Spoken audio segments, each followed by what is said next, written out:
صحبت اللہ والوں کی، صحبت اللہ والوں کی۔ ایک آدمی گزرا ہے، اس کا نام تھا قیس۔ قیس کہتے ہیں عقل مند کو۔ پورا نام کتابوں میں لکھا ہے قیس ابن ملو ابن مزاحم، یہ اس کا پورا نام تھا۔ اب یہ نوجوان سمجھدار تھا، عقل مند تھا، لیکن یہ اپنی چچا زاد بہن کے اوپر عاشق ہو گیا۔ اور وہ چچا زاد بہن بھی کیا تھی؟ رنگ کی کالی تھی، اور کالی ہونے کی وجہ سے اس کا نام ماں باپ نے لیلا رکھا تھا، لیلا بنت مہدی ابن سعد، کزن تھے دونوں آپس میں۔ اب اس بندے کی محبت کے تذکرے گاؤں سے نکل کے شہروں تک پھیلے، تو ایک مرتبہ باپ نے کہا کہ قیس، تیری بدنامی کی وجہ سے مجھے بہت ذلت اٹھانی پڑتی ہے، تو کیا ایک لڑکی کے پیچھے لگ گیا ہے اور تو نے خاندان کی عزت کو دھبا لگا دیا، چل میرے ساتھ حرم میں اور چل کے اس محبت سے توبہ کر۔ تو یہ قیس اپنے باپ کے ساتھ حرم میں چلا گیا۔ بیت اللہ کے پاس پہنچ کے والد نے کہا کہ توبہ کر اس محبت سے، تو اس نے غلاف کعبہ کو پکڑ کے ایک شعر پڑھا، الہی تبت من کل المعاصی، الہی تبت من کل المعاصی ولکن حب لیلا لا اتوب۔ اے اللہ، ہر گناہ سے میں توبہ کرتا ہوں، لیلا کی محبت سے توبہ نہیں کرتا۔ اب جب اس نے یہ الفاظ کہے تو اس کے والد نے غصے سے اس کی طرف دیکھا، یہ کیا بدتمیزی ہے، میں لے کے آیا ہوں کہ توبہ کر اور یہ کہتا ہے کہ ولیکن حب لیلا لا اتوب۔ تو سمجھدار تو تھا ہی صحیح، اس نے جب دیکھا کہ والد نے خفا ہو کے دیکھا ہے تو اگلا شعر پڑھا، الہی لا تسلبنی حبہا ابدا، اے اللہ اس لیلا کی محبت کبھی میرے دل سے سلب نہ کرنا، وَيَرْحَمَ اللَّهُ عَبْدًا قَالَ آمِينَ، اور جو میری دعا پر آمین کہہ دے اللہ اس بندے کے گناہوں کو بھی معاف کر دے۔ یعنی اگر میرے ابو آمین کہہ دیں تو اللہ میرے ابو کی بھی مغفرت فرما دے۔ تو یہ ایسا پاگل تھا اپنی اس محبت میں۔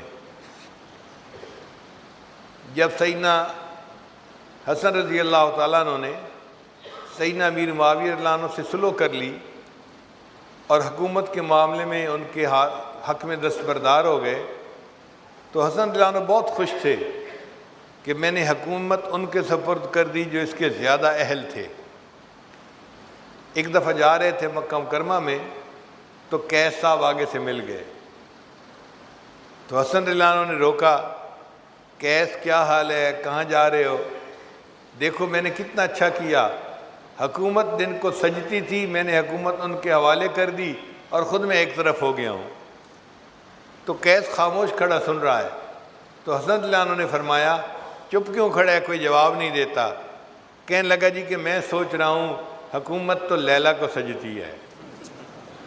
انہوں نے فرمایا انت مجنون، تو مجنون ہے۔ اس کے بعد اس کا نام قیس کی بجائے مجنون ہو گیا کہ یہ پاگل تھا اس کے پیچھے۔ اگر مخلوق کی محبت انسان کو ایسا پاگل کر دیتی ہے تو اللہ کی محبت تو پھر انسان کو پتہ نہیں کس کیفیت پہ پہنچاتی ہوگی۔ مجنون جب فوت ہوا تو کسی کو خواب میں نظر آیا، اس نے مجنون آگے کیا بنی؟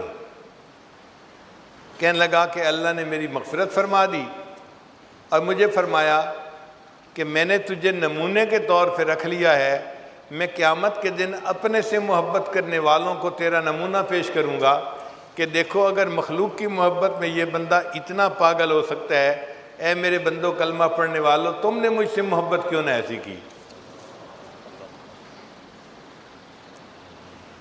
مولانا روم رحمۃ اللہ علیہ فرماتے ہیں عشق مولا کہ کمز لیلا بود، گوئے گشتن بہر او اولا بود، کہ لوگوں کیا مولا کا عشق لیلا کے عشق سے بھی کیا گزرا ہے کہ مجنون تو لیلا سے اتنی محبت کرے اور ہم بندے ہو کہ اپنے اللہ سے محبت نہیں کر پاتے۔ ایک حاکم میں وقت تھا، اس نے لیلا مجنون کی باتیں سنی تو اس کو خیال آیا کہ پتہ نہیں یہ لیلا کتنی حور پری ہوگی کہ مجنون اس کے پیچھے اتنا دیوانہ بنا ہے۔ اس نے پولیس کو کہا کہ لیلا کو میرے سامنے لاؤ، میں دیکھو تو صحیح۔